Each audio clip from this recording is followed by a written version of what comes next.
કેમ છો દોસ્તો, હું કિચન ઓફ આર્તિકામાં તમારું સ્વાગત કરું છું।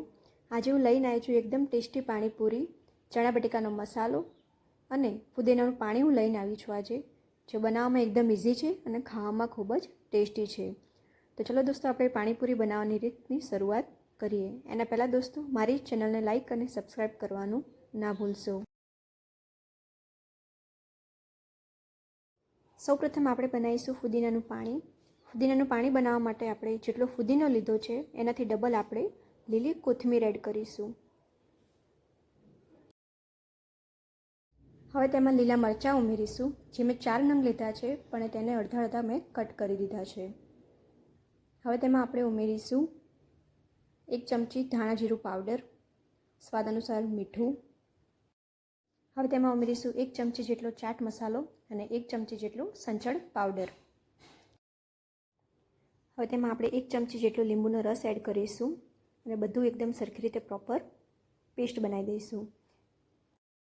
પેસ્ટ બન્યા પછી 2 ચમચી જેટલી પેસ્ટ આપણે સાઈડમાં રાખીને બીજી બધી પેસ્ટ જે છે એનું આપણે ફુદીનાનું પાણી બનાવી દઈશું પાણીપુરી માટે। હવે બધી પેસ્ટ લઈને આપણે ઠંડુ પાણી તેમાં ઉમેરીશું। મેં 1 બોટલ જેટલું પાણી ઉમેર્યું છે। સરખું પ્રોપર મિક્સ કરી દઈશું। તમે દોસ્તો આમાં સ્વાદ અનુસાર તમે લીંબુ પ્લસ માઇનસ તમે કરી શકો છો, મીઠું પણ તમે વધઘટ કરી શકો છો। હવે આપણે તેમાં લીલી કોથમીર એડ કરીને બધું મિક્સ કરી દઈશું। તો ફુદીનાનું પાણી એકદમ તૈયાર થઈ ગયું છે ટેસ્ટી। ફુદીનાનું પાણી તો દોસ્તો બનાવવામાં એકદમ ઇઝી છે। હવે આપણે ચણા બટેકાનો મસાલો બનાવવા માટે 4 મોટી સાઇઝના મેં બટેકા લીધા છે, જે મેં બાફીને મેશ કરીને રેડી રાખ્યા છે। હવે આપણે 1 વાટકી જેટલા બાફેલા ચણા ઉમેરીશું।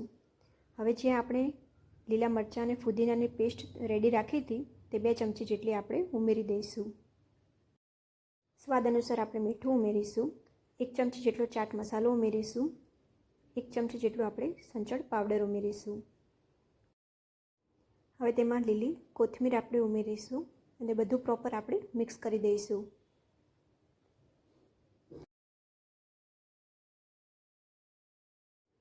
હવે તેમાં 1 ચમચી જેટલું આપણે લાલ મરચું પાવડર ઉમેરીશું, બધું પ્રોપર મિક્સ કરી દઈશું। તો દોસ્તો, ચણા બટેકાનો મસાલો પરફેક્ટ એકદમ ઇઝી રીતે તૈયાર થઈ ગયો છે। તો જોયું ને દોસ્તો, એકદમ ઇઝી રીત હતી। આપણે પાણીપુરી માટે ચણા બટેકાનો મસાલો અને ફુદીનાનું પાણી એકદમ ઇઝી રીતે તૈયાર કરી દીધું છે, જે ખાવામાં એકદમ ટેસ્ટી છે। તો દોસ્તો, મારી ચેનલને લાઇક અને સબસ્ક્રાઈબ કરવાનું ના ભૂલશો। હું નવી રેસીપી ઇઝી રીતે બનાવવાની બધી જ રેસીપી હું લઈને આવી રહી છું। Thank you so much.